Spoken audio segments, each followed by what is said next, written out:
New টাউনের হোটেলে বিজেপির গুরুত্বপূর্ণ বৈঠকে অমিত শাহ, জেপি নাড্ডা। লোকসভা ভোটের আগে রণকৌশল ঠিক করতে বৈঠক।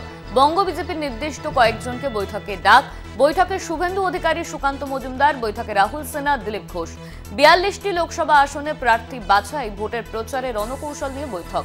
24-এর ভোটের রাজ্য নেতৃত্বকে একযোগে ঝাঁপিয়ে পড়ে লড়াইয়ের বার্তা দিল্লি নেতাদের। পরে ন্যাশনাল লাইব্রেরিতে বৈঠকে বসে বিজেপি নেতৃত্ব।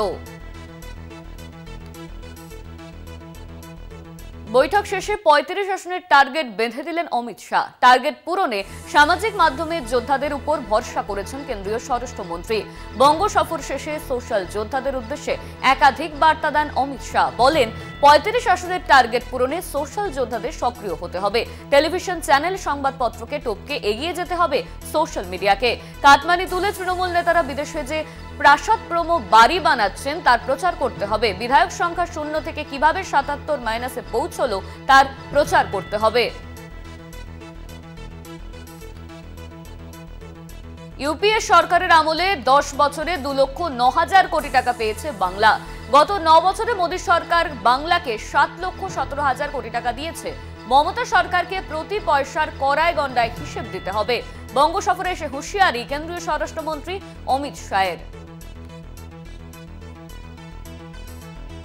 2024-এ জয়েন্ট এন্ট্রান্স পরীক্ষার রেজিস্ট্রেশনের ক্ষেত্রে এই প্রথম মহিলাদের জন্য রেজিস্ট্রেশন ফি কমালো রাজ্য জয়েন্ট এন্ট্রান্স বোর্ড। এতদিন পর্যন্ত সকলকেই 500 টাকা ও সংরক্ষিত ক্ষেত্রে মহিলাদের 400 টাকা ফি দিতে হতো। সেই ফি কমে সংরক্ষিত অসংরক্ষিত উভয় ক্ষেত্রেই মহিলাদের জন্য করা হয়েছে 300 টাকা। ট্রান্সজেন্ডার বা রূপান্তরকামীদের ক্ষেত্রেও সেই ফি ধার্য করা হয়েছে 300 টাকা। 28শে ডিসেম্বর থেকে শুরু হবে জয়েন্ট এন্ট্রান্স পরীক্ষার অনলাইন রেজিস্ট্রেশন।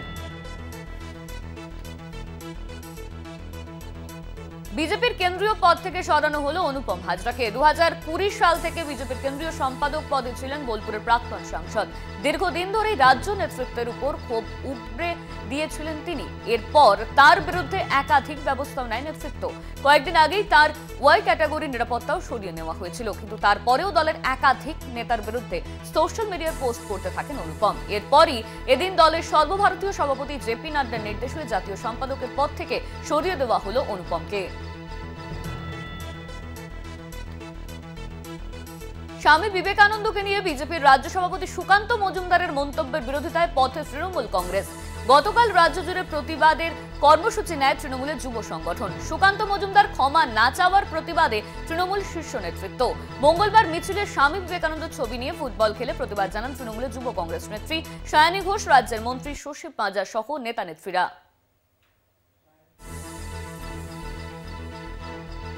ফুটবল কথাটা শুনলেই মাথা খারাপ হয়ে যায়। বিবেকানন্দ ইস্যুতে সুকান্তকে আক্রমণ সায়নী ঘোষের।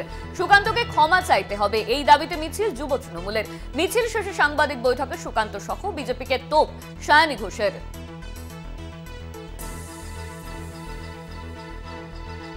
লোকসভা নির্বাচনের আগে খোঁজ মিলল তৃণমূলের নয়া বন্ধুর।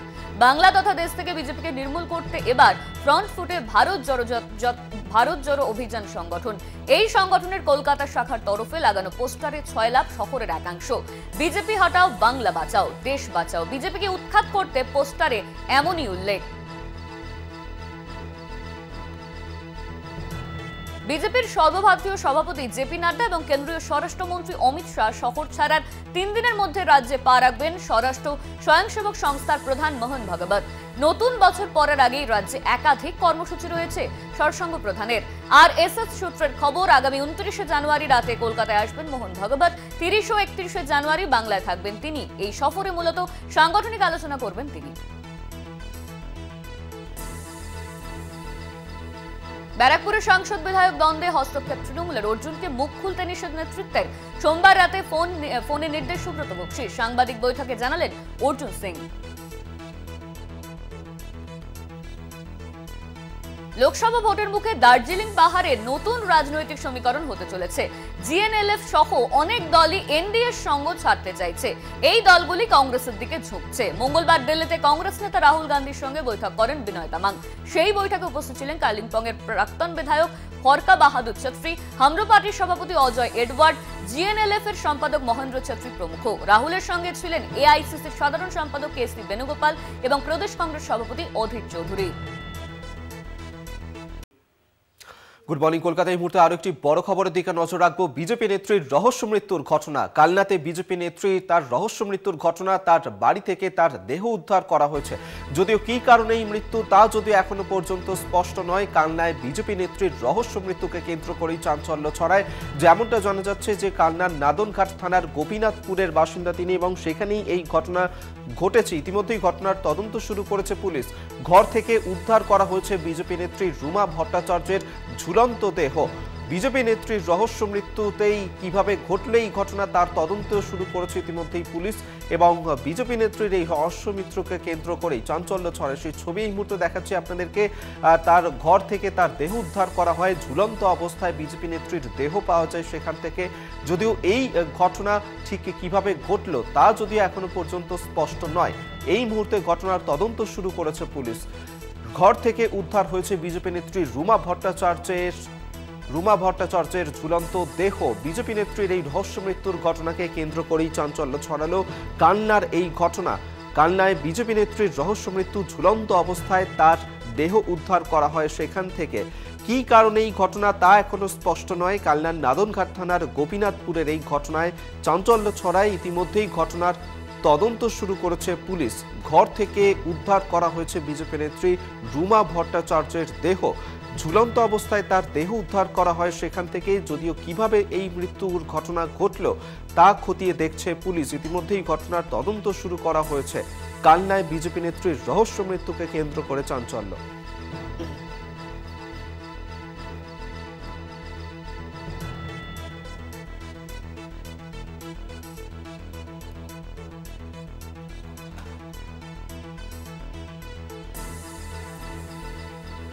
আপনাদেরকে আরেকবার জানিয়ে রাখবো, বিজেপি নেত্রীর রহস্য মৃত্যুর ঘটনা কালনাতে। সেখানেই বিজেপি নেত্রী রুমা ভট্টাচার্যের ঝুলন্ত অবস্থায় দেহ উদ্ধার করা হয়েছে। ইতিমধ্যে এই ঘটনার তদন্ত শুরু করেছে পুলিশ।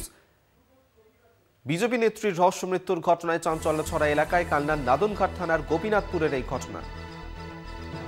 আমাদের সঙ্গে টেলিফোনে রয়েছেন প্রতিনিধি রাজকুমার, এখনো পর্যন্ত পুলিশের প্রাথমিক কি অনুমান, কিভাবে ঘটলো এই ঘটনা? হ্যাঁ, যেটা জানা যাচ্ছে যে কিভাবে ঘটেছে সেটা এখনো উদ্ধার করতে পারেনি। তবে পুলিশ তদন্ত করে দেখছে যে কি কারণে এই ঘটনা ঘটালো, কেনই বা এই ঘটনা ঘটলো। রাজকুমার, ঠিক কখন তার দেহ উদ্ধার করা হয়, কিভাবে জানা গেল? এটা গতকাল হয়েছিল, মানে ঘটনাটা ঘটেছিল। তারপর গিয়ে বাড়ির লোক দেখতে পায় যে সে ঝুলন্ত অবস্থায় ঝুলছে। সঙ্গে সঙ্গে নাদনঘাট থানার পুলিশকে খবর দিলে নাদনঘাট থানার পুলিশ গিয়ে মৃতদেহ উদ্ধার করে ময়নাতদন্তের জন্য কালনা মহকুমা হাসপাতাল মর্গে পাঠায় মৃতদেহ। আবারও ধন্যবাদ তোমায়। রাজকুমার ঘোষ আমাদের সঙ্গে টেলিফোনে ছিলেন প্রতিনিধি।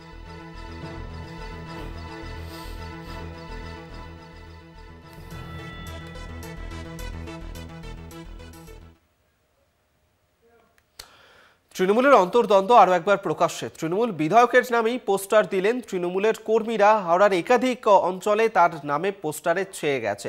যেমনটা জানা যাচ্ছে যে ওই হাওড়ার ডোমজুরের বিধায়ক তিনি, তৃণমূল বিধায়কের বিরুদ্ধেই পোস্টার দেওয়া হয়েছে। কল্যাণ ঘোষ, তার নামেই একাধিক পোস্টারে ছেয়ে গেছে ডোমজুরের তৃণমূল বিধায়ক কল্যাণ ঘোষের নামেই এই পোস্টার দেওয়া হয়েছে। যেমনটা জানা যাচ্ছে যে তৃণমূলের কর্মীরাই এই ঘটনা ঘটিয়েছেন। এই কল্যাণ ঘোষ, তার বিরুদ্ধেই এই ধরনের পোস্টার দেওয়া হয়েছে হাওড়ার বিস্তীর্ণ এলাকা জুড়ে। পোস্টারে কল্যাণ ঘোষকে জমি মাফিয়া বলে উল্লেখ করা হয়েছে, এবং এই ঘটনাই ঘটেছে হাওড়ার ডোমজুড়ে। সেখানেই তৃণমূল বিধায়কের বিরুদ্ধেই পোস্টার তৃণমূল কর্মীদের বলেই জানা যাচ্ছে।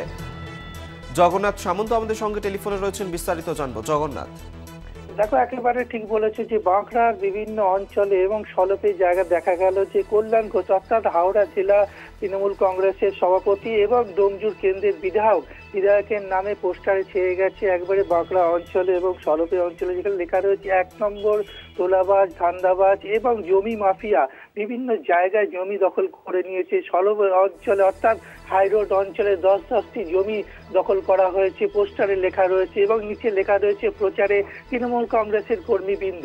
এই পোস্টার ঘিরে চাঞ্চল্য ছড়িয়েছে ডোমজুর কেন্দ্রে এবং সকালেই দেখা গেছে সাধারণ মানুষ যখন এখানে সকালবেলা মর্নিং ওয়াকে বেরিয়েছে তখনই নজরে পড়েছে যে একবারে পোস্টারে লেখা রয়েছে নতুন বছরের শুভেচ্ছা জানানো হয়েছে এবং নিচে প্রচারে রয়েছে তৃণমূল কংগ্রেসের কর্মীবৃন্দ প্রচারে রয়েছে এবং একবারে পোস্টারে বড় বড় করে লেখা রয়েছে কল্যাণ ঘোষের নাম, যে এখানে যে 2023 সাল থেকে কোনো রকম কাজ হয়নি এবং সাধারণ মানুষের জন্য যে কাজ করার কথা, ডোমজুর অঞ্চলে যে কাজ করার কথা সেগুলো কোনো কাজ হয়নি।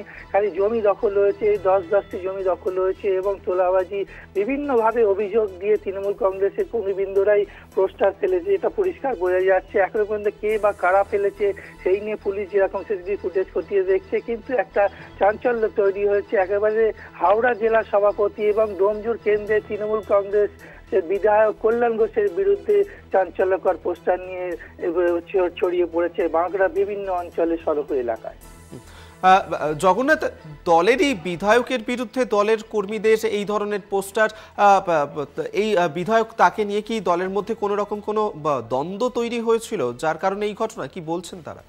দেখো, একেবারেই দ্বন্দ্ব তৈরি হয়েছে। আমরা একাধিকভাবে দেখেছি যে কল্যাণ ঘোষের বিরুদ্ধে দলের কর্মীরাই বিভিন্নভাবে সরব হয়েছে, এটা নজরে করা গেছে। এবং একটা বড় ঘটনাও বলে দিচ্ছি যে যখন পঞ্চায়েত নির্বাচন হয়েছিল প্রচুর তৃণমূল কংগ্রেসের কর্মীরা নির্দলে চলে গেছিল, অর্থাৎ আম প্রার্থী হয়েছিল এবং আম প্রার্থী হয়ে জিতেছিল, মারামারি করতেও দেখা গেছিল, গোষ্ঠীদ্বন্দ্ব হতে দেখা গেছিল। এইভাবে আস্তে আস্তে যবে থেকে কল্যাণ ঘোষ ডোমজুরের বিধায়ক এবং হাওড়া জেলার সভাপতি হয়েছিল, দলীয় কোন্দল বাড়ছিল এবং বিভিন্নভাবে নির্দলে চলে যাচ্ছিল এবং বিভিন্ন ঘটনায় নির্দলের প্রার্থী এখনো পর্যন্ত প্রায় 50 জনের মতন জেল খাটছে। বিভিন্ন কর্মীর বিরুদ্ধে অভিযোগ আনছিল, তৃণমূল কংগ্রেসের কর্মীর বিরুদ্ধে অভিযোগ আসছিল এবং জেলে ভরার অভিযোগ আসছিল, তাদের বিরুদ্ধে এফআইআর করা অভিযোগ। একটা গোষ্ঠী কোন্দল অনেকদিন ধরে আমরা নজর করছিলাম, আমরা বেশ কয়েকবার খবরও করেছিলাম এই বিষয় নিয়ে।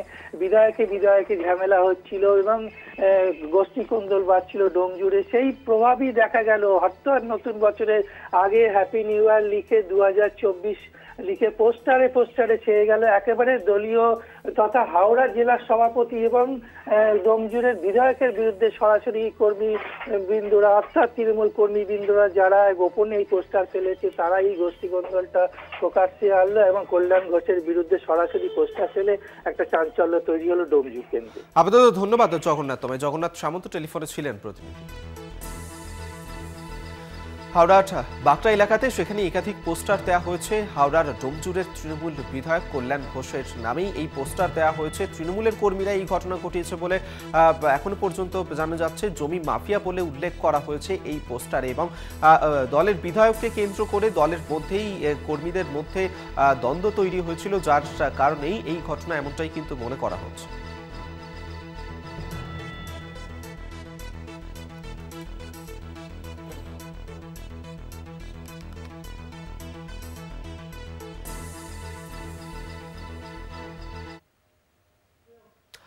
খাদ্য ভবনের ব্যারাকের বাইরে আত্মঘাতী কনস্টেবল, নিজের সার্ভিস রিভলভারের গুলিতেই তার মৃত্যুর ঘটনা ঘটে। মৃত কনস্টেবলের নাম তপন পাল। ঘটনার ঠিক 5 মিনিট আগে রিভলভার ইস্যু করা হয়। স্নায়ুজনিত এবং পারিবারিক সমস্যায় ভুগছিলেন তপন পাল। বেশ কিছুদিন ধরেই তিনি অবসাদে ভুগছিলেন বলেই পুলিশ সূত্রে খবর।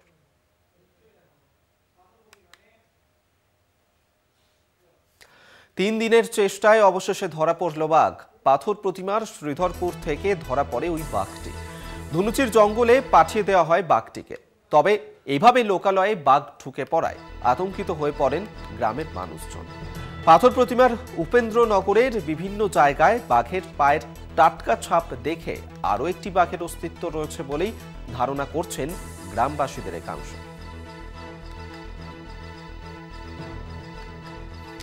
কংগ্রেস সভাপতি মল্লিকার্জুন খার্গে এবং সোনিয়া গান্ধীর পর সিপিএম নেতা সীতারাম ইয়েচুরিকে আমন্ত্রণ। 22 জানুয়ারি রাম মন্দির উদ্বোধনের দিন তাকে আমন্ত্রণ জানানো হয়েছে। তবে রাম মন্দির উদ্বোধনের দিন যাবেন না বলেই জানিয়ে দিয়েছেন সীতারাম। ধর্ম প্রত্যেকেরই ব্যক্তিগত পছন্দ। প্রত্যেক ব্যক্তির বিশ্বাসকে সম্মান করি এবং রক্ষাও করি। রাষ্ট্র কোনো বিশেষ ধর্ম স্বীকার করে না বা রাষ্ট্রে কোনো ধর্মীয় অনুষঙ্গ থাকবে না বলেছেন সীতারাম ইয়েচুরি। ভগবান রাম যাদের ডাকবেন তাঁরাই একমাত্র মন্দির উদ্বোধনে থাকতে পারবেন। ইয়েচুরির না যাওয়ার প্রসঙ্গে মন্তব্য কেন্দ্রীয় মন্ত্রী মীনাক্ষী লেখি।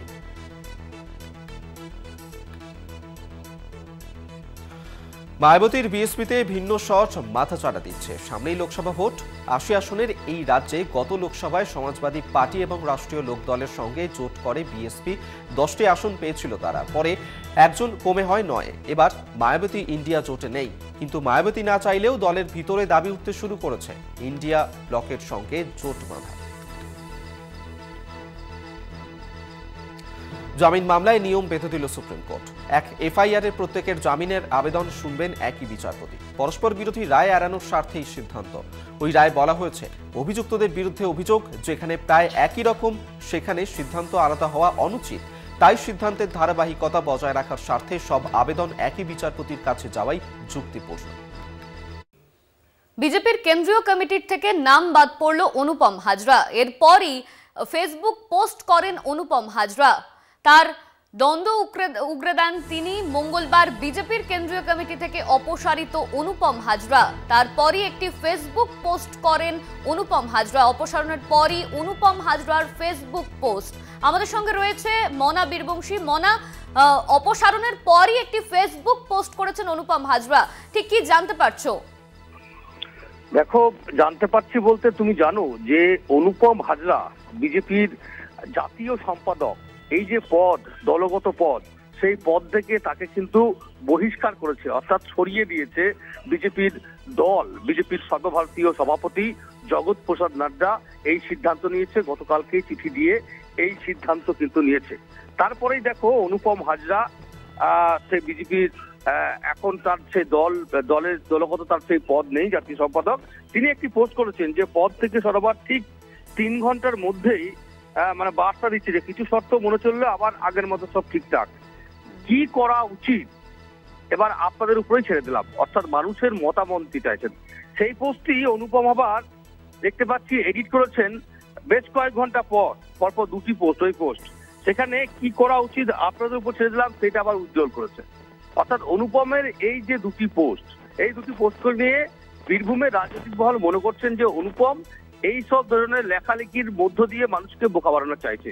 আসলে অনুপমের বিরুদ্ধে দল, বিজেপি দল যে তুষ্ট এবং অনুপমের বিরুদ্ধে বিজেপি দল যে খুশি নয়, এটা তার একটা অন্যতম ইঙ্গিত, তার অন্যতম প্রমাণ হিসেবে বা প্রত্যক্ষ যদি আমরা নিদর্শন দেখি সেক্ষেত্রে 2টি কারণ।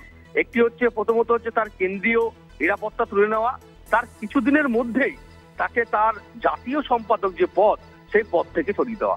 দেখো, অবশ্যই রাজনৈতিক মহল মনে করছেন 2টি কারণ।